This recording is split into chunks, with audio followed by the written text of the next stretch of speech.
Ndza mi perisa hinkwenu mahungu mtisela hi Triangle kusuka exivandlenikulu xa Park Village.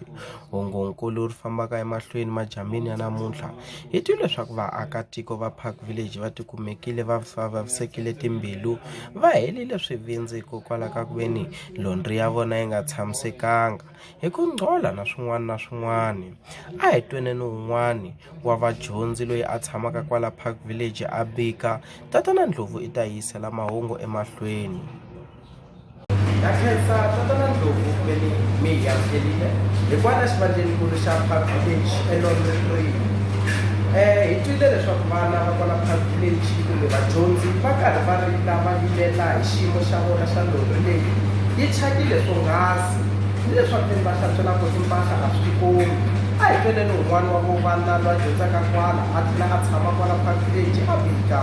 No, na hi ri vaakatiko va Park Village a hi khomeka nkarhi environment leyi nga laniwa londri no a yi tshamisekangi na mati no na michini ya vona a yi humesi mati na mati hi ka hi swigubu laniwa no leadership ya Park Village do something about this thing. Na loko mu langutela environment ya ku tele mati laha a ndzi ku mhani lava contract ya vona a yi kahle no tlina tilondri swi nga tihomiselana ya leadership ya yini swin'wana. Tanihiloko va tlile van'wani va vadyondzi va bika, xana varhangelikulu va Park Village na n'wini wa ndhawu ya Park Village ku ri yini hi mhaka leyi? Hi ku ri na hina tanihi varipoti a swi hi khomi kahle ku vona van'wani vana va tshama onge vo tshama na ku tshama tihoci. Mhaka leyi ya hi vava. Mahungu emahlweni hi twile leswaku hi ti 12 ka n'hweti yeleyi ya October ku ta va ku ri na ntlangu lowu nga ta teka ndhawu eIsaac Stadium laha nga ta va wu rhangeleliwe hi vona varhangeli vona va VUT. Kambe naswona swi vavile van'wani va vanhu lava a va karhi va lwela SRC ka malembe lama nga hundza. Swi va vavile leswaku veni va gcine va kuma va phikizana hi yona mhaka leyi hi nga tivi ku ri va tlulane swirhendze kumbe njhani. Kambe a hi tweneni loko Elisha a karhi a va interviewer eka mhaka leyi. Both of them, this one is agreeing that students must enter there for free. This one is saying that no, students must not enter there for free because there are logistic issues. So what is your view regarding these issues of free entrance? And then you'll respond after the Mdudu Zulu here. No, thank you very much, Ngoke, for the opportunity. I strongly believe that students must enter there for free.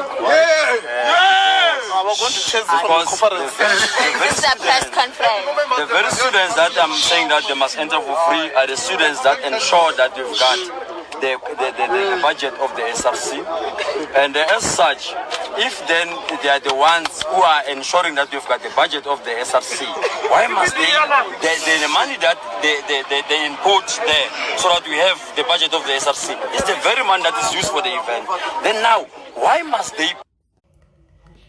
Ririmi ra vanhu vo dya nhlampfi, ririmi ro ta hi xikepe, hi vulaka rona ririmi ra xilungu, ri bile un'wana wa warikwerhu leswaku vava swonghasi.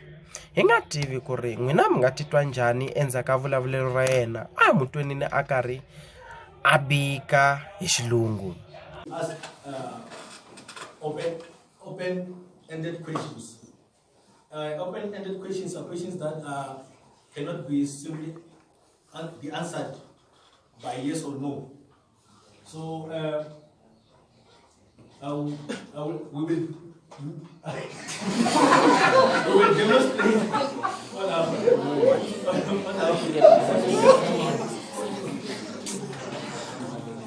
what Ya khensa nkarhi lomu nga hi nyika wona. Mahungu a ya heli kambe ku hela nkarhi man'wani mi ta kuma nkarhi lowu taka.